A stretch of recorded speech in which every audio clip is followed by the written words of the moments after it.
آپ جو پاکستان کی وکلا کمیونٹی جتنی آپ کے اوپر ذمہ داری ہے، میں نہیں سمجھتا کہ پاکستان کی تاریخ میں کبھی بھی پہلے اتنی ذمہ داری کسی پہ بھی تھی۔ پاکستان کی آزادی کی تحریک چلی تھی، اس میں وکلا کا بہت بڑا رول تھا، اور آج جو پاکستان کی حقیقی آزادی کی تحریک ہے، اس میں آپ کا سب سے زیادہ، اگر آپ سارے پاکستان کے پروفیشنز کو ایک طرف رکھتے ہیں تو پاکستان کے وکیلوں کا سب سے بڑا رول ہے۔ 7 مارچ کو امریکی under secretary of state for South Asia, اس کی میٹنگ ہوتی ہے پاکستان ایمبیسڈر سے واشنگٹن میں۔ وہ پاکستان کے ایمبیسڈر کو کہتا ہے کہ عمران خان روس کیوں گیا تھا، اور یہ صرف اس کا اپنا انیشیٹو تھا، اور امریکہ بڑا ناراض ہے اس کے اوپر۔ اور پھر کہتا ہے کہ عمران خان کو اگر آپ نے نہ ہٹایا، نو کانفیڈنس کی موشن پہ، یہ جو ٹیبل ہو رہی ہے اسمبلی میں، ابھی ہوئی نہیں تھی، 7 کو نو کانفیڈنس موشن ابھی ٹیبل نہیں ہوئی تھی۔ وہ تب آ کے کہتا ہے ایک دن پہلے کہ اس نو کانفیڈنس موشن میں اگر آپ عمران خان کو نہیں ہٹائیں گے تو پاکستان کو بڑی مشکلوں کا سامنا کرنا پڑے گا، اور پھر کہتا ہے اگر ہٹا دو گے تو معاف کر دیا جائے گا پاکستان۔ 7 کو یہ ہوتا ہے، 8 کو نو کانفیڈنس ٹیبل ہوتا ہے اسمبلی میں، اور ایک دم ہمارے اتحادیوں کو بھی خیال آتا ہے کہ اوہو یہ تو حکومت بہت بری ہے، اور ہمارے لوٹے جو کوئی 15-20 تھے، جو کہ جن میں سے امریکن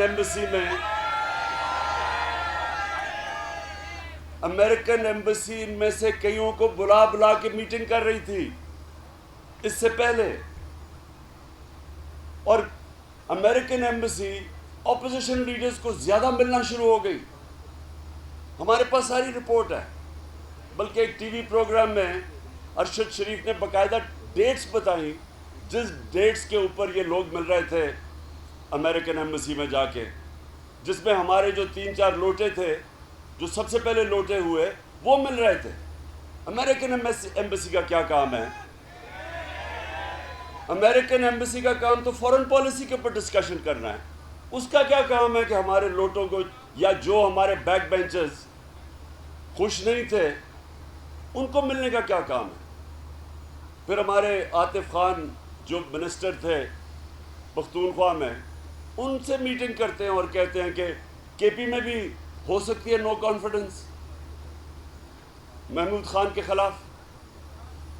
تو یہ امریکن ایمبیسی کا تو کام نہیں ہے۔ کسی کیا سوچ سکتے ہیں کہ ہماری ایمبیسی جا کے اپوزیشن کے ان کے ممبرز کو ملے اور یہ باتیں کرے؟ اگر زیادہ سے ملے گی تو فورن پالیسی پہ بات کرے گی۔ اس کے بعد یہ اتحادی ہمارے سے علیحدہ ہوتے ہیں، اور پھر یہ جناب ہمارے سندھ ہاؤس کے اندر منڈی لگتی ہے، اور سب کے سامنے 20-20 کروڑ کی قیمت آفر ہو رہی ہوتی۔ کتنے ہمارے ایم این ایس کو انہوں نے پیسے آفر کیے، اور اس کے بعد گورنمنٹ گر جاتی ہے۔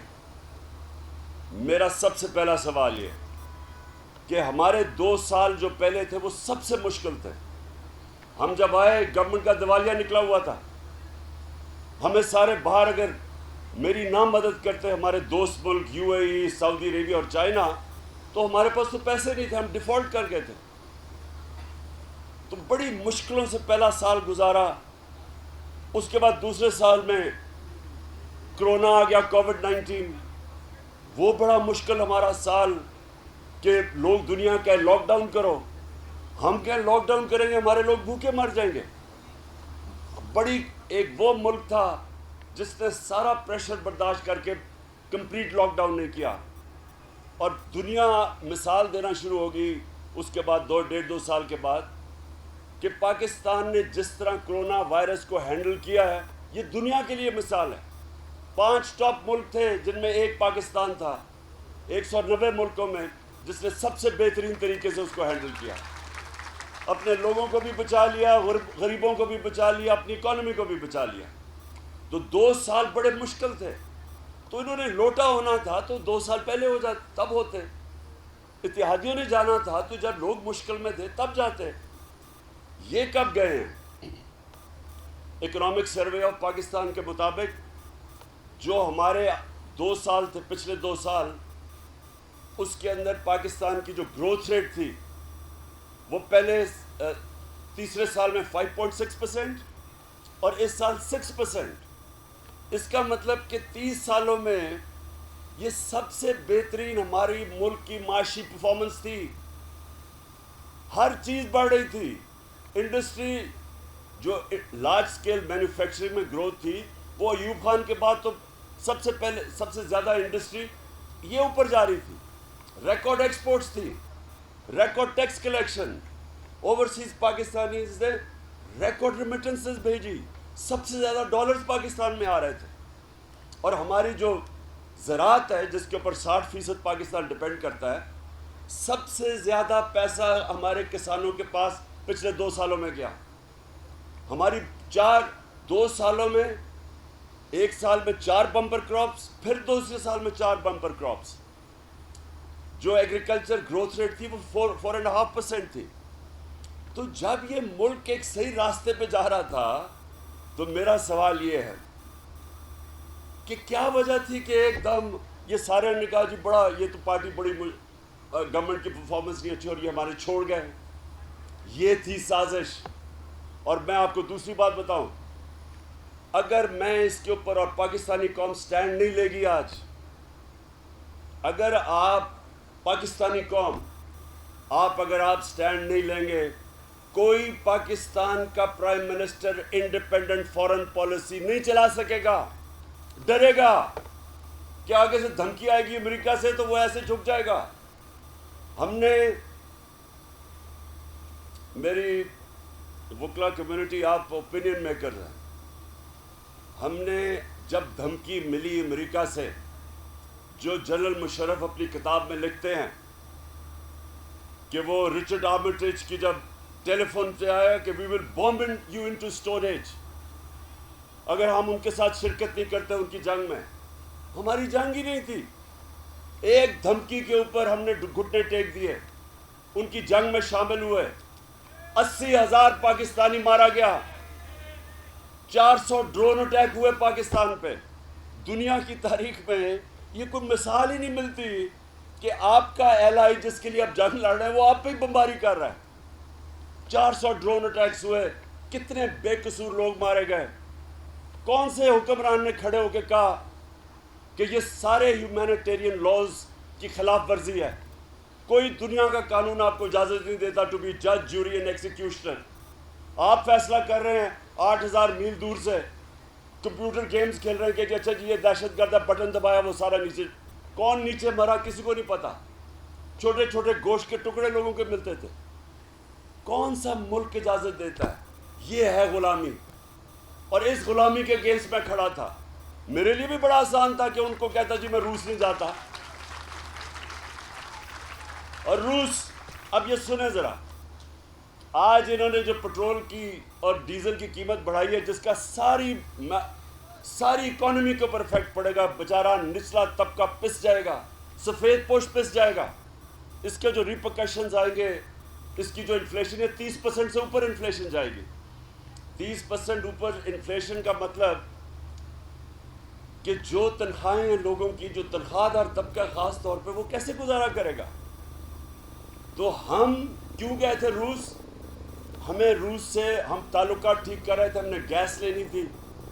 ہم نے وہاں سے روس سے گندم 20 لاکھ ٹن گندم لینی تھی. اور پھر جب ہم وہاں گئے تو پتہ چلا کہ وہ ہمیں 30% کم کے اوپر ہمیں تیل دیں گے. تو ہمارے لیے تو روس کی ٹرپ اس لیے امپورٹنٹ تھی کہ میرے لوگوں کے لیے فائدہ تھا، مجھے ذات کا تو کوئی فائدہ نہیں تھا. امریکہ حکم کرے کہ جی نہیں آپ کیوں روس گئے ہیں؟